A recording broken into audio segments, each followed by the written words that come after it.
रमता राम जपो रे प्राणी, अब तो सुन ले राम कहानी।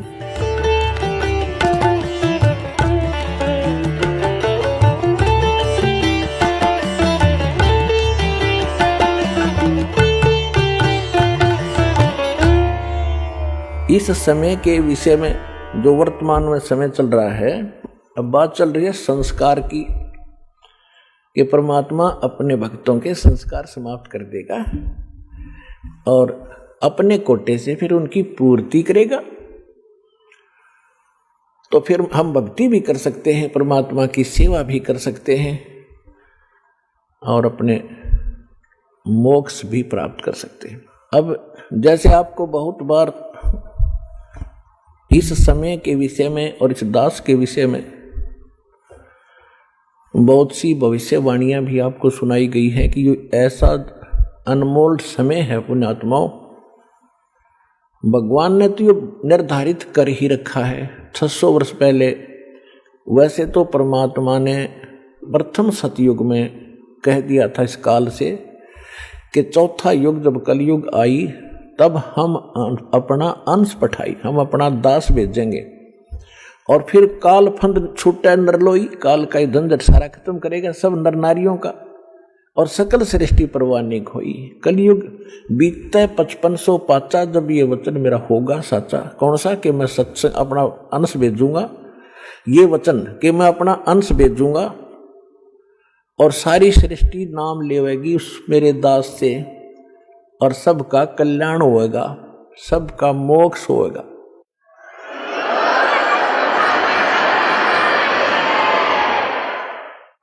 और फिर बताया है कि कलयुग बीत जावे जब एता, यानी 5500 वर्ष बीत जाएगा जब कलयुग, सभी प्राणी परम पुरुष पद चेता, सभी प्राणी उस परमात्मा के उस परम पद के जानकार हो जाएंगे।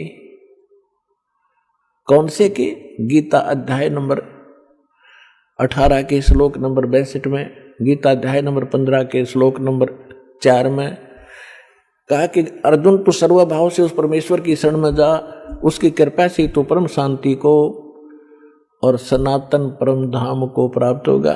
शाश्वत स्थान, कभी नाश में न आने वाले को शाश्वत स्थान कहते हैं, उसको सतलोक कहते हैं। लोक माने धाम, स्थान। गीता अध्याय नंबर 15 के श्लोक नंबर 4 में कहा कि तत्वदर्शी संत की प्राप्ति के उपरांत परमेश्वर के उस परम पद की खोज करनी चाहिए जहां जाने के बाद साधक फिर कभी जन्म मृत्यु में नहीं आते। तो यहां बताया है कि जब 5500 वर्ष बीतेगा, हमने आज तक पता ही नहीं था सतलोक भी कोई स्थान है। और ये राधा स्वामी वाले धन सतगुरु वाले ये सतलोक करे दिन का नहीं पता था। वो सतनाम, वो स्वर नाम, वो स्वर शब्द, वो सतपुरुष और वो सतनाम, वो राधा स्वामी धाम, खकता इनका पता। तो हमने परम पद का कभी सुना भी नहीं था सतलोक के बारे में, और आज बच्चे बच्चे के मुंह पर हो गया। बच्चे बच्चे की जुबान पे सतलोक सचखंड जावांगे, जैसे दास मिल रहा था बच्चों से, संगत से। एक छोटा सा बालक अपनी माँ की गोदी में, अन्नू का गुरु जी सतलोक चालो न, चालो चलांगे। मैंने कहा बेटा भाई विमान आवेगा जब चलांगे, अभी विमान आने वाला है।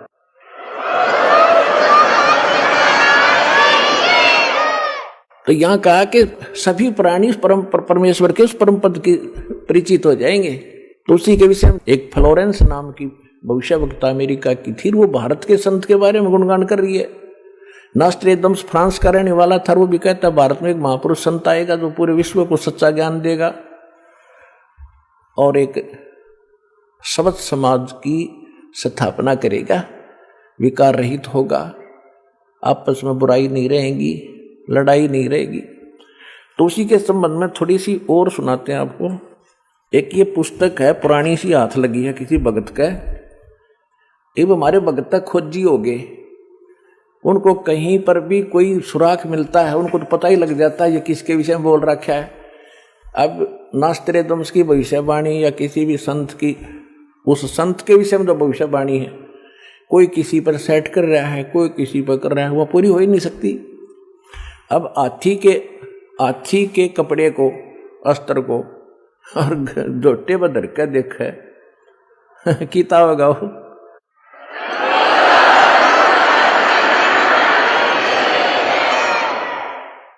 वो तो हाथी पे फिट होगा वो जिसका है। ये देखिएगा, यह एक पुस्तक है, एक पुरानी फटी पुरानी सी है किताब।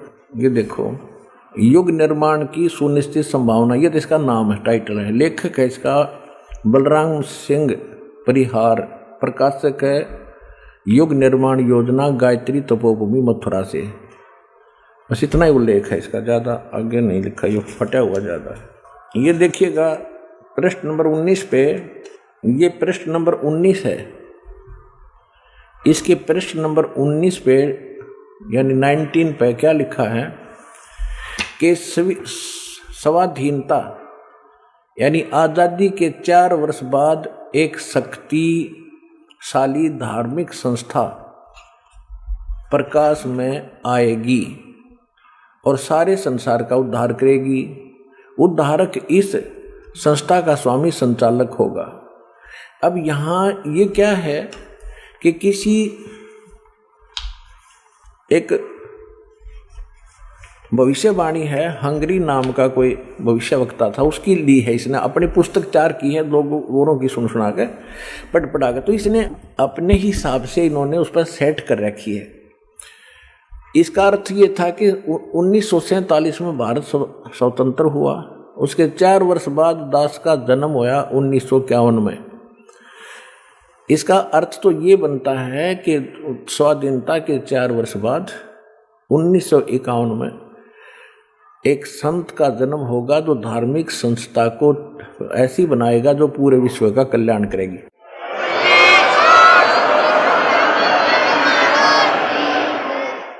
यहां थोड़ी सी गड़बड़ कर जाते हैं, अब और दिखाते हैं। ये देखिएगा, ये 23 पृष्ठ पे है, ये 23 पृष्ठ है। इस 23 पृष्ठ पे यहां लिखा है, इस संगठन का स्वामी संचालक कोई गृहस्थ व्यक्ति होगा। अब तक दुनिया में सबसे बड़े विचारक के रूप में ख्याति प्राप्त करेगा। वह व्यक्ति सामाजिक उत्तरदायित्वों से लेकर संसार के सब देश शांतिपूर्ण कैसे रहें उसकी यह व्यवस्थित आचार संहिता तैयार करेगा। उसके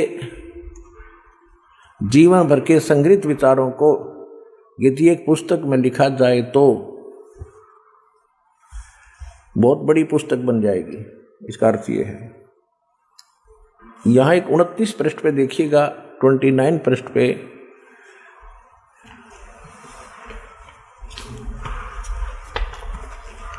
एशिया के किसी देश, संभवतः भारतवर्ष में, एक नम्र ग्रामीण परिवार में एक महान आत्मा ने जन्म ले लिया है जो एक महान आध्यात्मिक क्रांति का सूत्रपात, संचालन और नियंत्रण करेगा। इसके पीछे क्रियाशील आत्माओं की शक्ति होगी जो संसार की वर्तमान विकृत परिस्थितियों को बदल डालेंगी।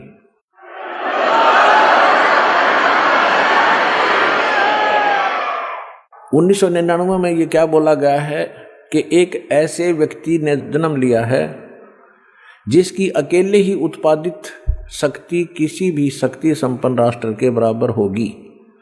वह एक भाषा, एक संस्कृति, एक धर्म की आचार संहिता सर्जन करेगा।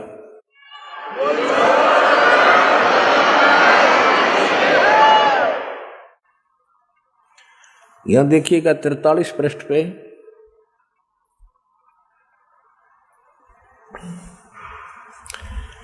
यह लिखा है कि दिव्य देहधारी पुरुष ने जन्म लिया है। वे सबके मन में प्रसन्नता भरेंगे, दुनिया भर के कष्ट दूर करेंगे। अन्यायी और अत्याचारियों को भी वह ठीक करेंगे।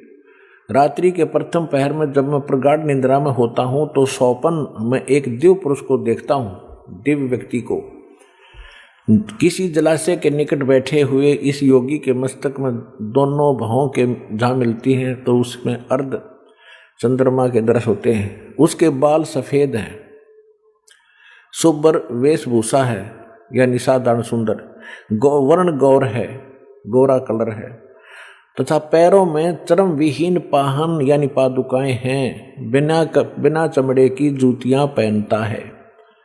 आज तो हमने पूरे अनुयायियों से कोई बैन लगा रखा है कि चमड़े की जूती तुमने पहननी है नहीं, मैं तो पैरूं था कितने।